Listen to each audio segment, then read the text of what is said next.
Hello guys, welcome back to NK vlogs. ఈరోజు యాట bheja fry ఎలా చేద్దామో చూద్దాం రండి.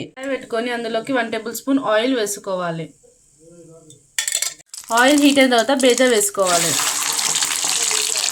ఈ యాట బేజని లో ఫ్లేమ్లో పెట్టుకొని మంచిగా కలుపుకోవాలి.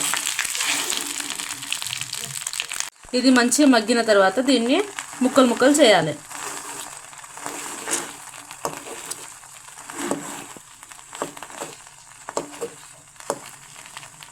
ఇలా మొత్తం ముక్కలు ముక్కలు చేసేసేయాలి యాట బేజని.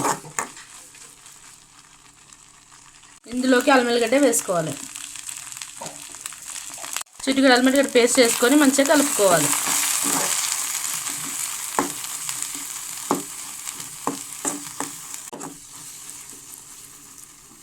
ఇందులోకి చిటికెడు పసుపు వేసుకోవాలి. వేసుకొని మంచిగా కలుపుకోవాలి.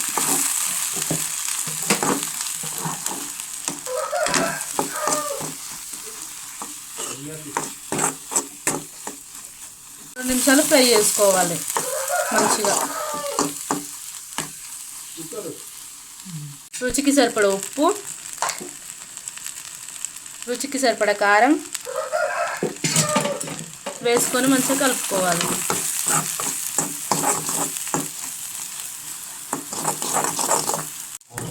ఇలా మంచిగా 2 నిమిషాలు కలుపుకోవాలి. ఫ్రై చేయాలి. ఇది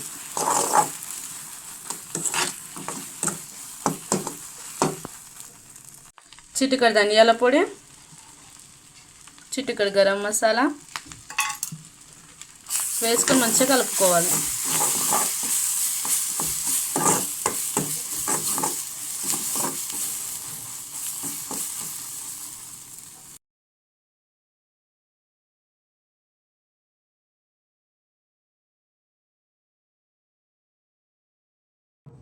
కొత్తిమీర వేసుకొని స్టవ్ ఆఫ్ చేయండి.